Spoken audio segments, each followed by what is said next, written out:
नमस्कार बंधुरा आज के आमी लाउ शाक दिए सुस्वादु एक निरामिष रेसिपि आपनादेर बानिये देखाबो। तार जोन्नो एखाने आमी निये नियेछि लाउ शाक। एक आटी लाउ शाक परिष्कार करे केटे आर धुए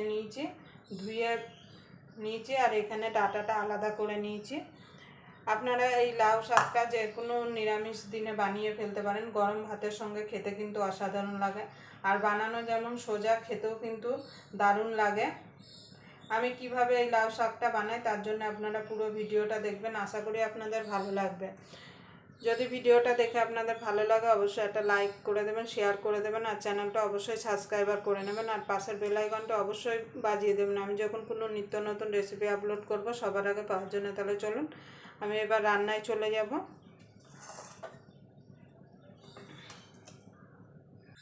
দেখুন বন্ধু, লাউ শাকটা রান্না করার জন্য গ্যাস ধরিয়ে কড়াই বসিয়ে দিয়েছি। কড়াই গরম হয়ে গেছে, দিয়ে দেবো সর্ষের তেল।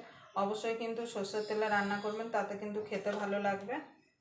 এবার তেলটা গরম হওয়া পর্যন্ত অপেক্ষা করব। দেখুন বন্ধু, তেলটা গরম হয়ে গেছে। এখানে একটা আলুকে এইভাবে আমি কেটে নিয়েছি। এবার আলুটাকে ভেজে নেব।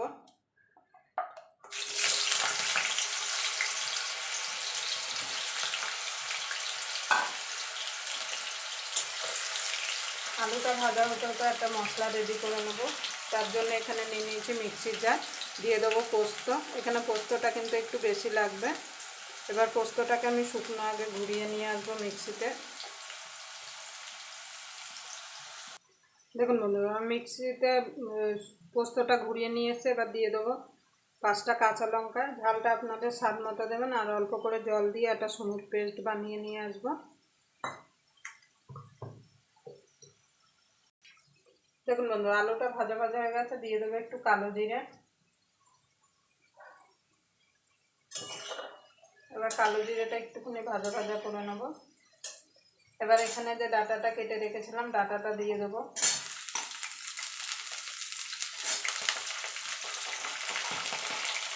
ডাটাটা দিয়ে মিনিট খানেক একটুখানি নাড়াচাড়া করে নেব।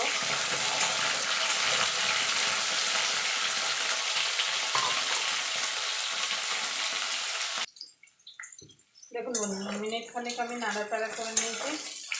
এবার এখানে পোস্তটা বেটে রেখেছিলাম দিয়ে দেবো। পোস্তটা দিয়ে মিনিট খানেক আবার নাড়াচাড়া করে নেব।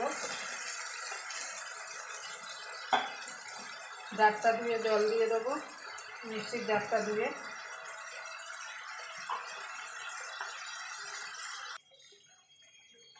দেখুন দিয়ে দেবো স্বাদ মতো নুন, সামান্য একটুখানি হলুদ গুঁড়ো,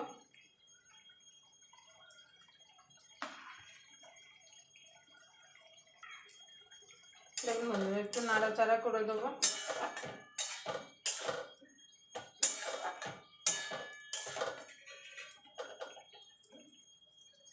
এবার একটুখানি ঢাকা দিয়ে দেবো।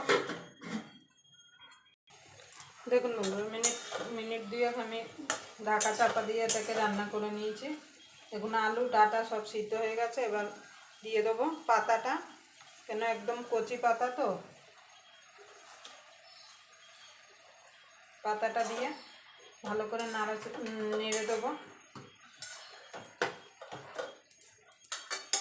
জল দেওয়ার দরকার নেই, কেন পাতা থেকে কিন্তু জল বেরোবে, তাতেই পাতাটা সিদ্ধ হয়ে যাবে।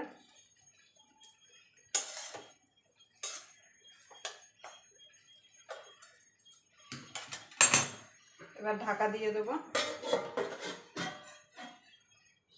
দেখুন বন্ধু, লাউ শাকটা হয়ে গেছে। দিয়ে দেবো 2টো কাঁচা লঙ্কা চেরা, সামান্য একটুখানি চিনি। নুনটা অবশ্যই আপনারা চেক করে নেবেন।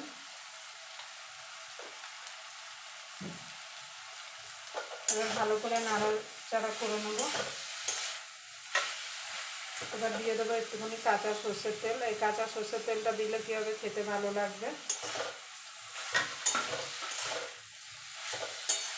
আপনারা এইভাবে যে কোনো নিরামিষের দিনে এই সুস্বাদু লাউ শাকের পোস্তটা বানিয়ে নিতে পারেন। লাউ শাকের পোস্তটা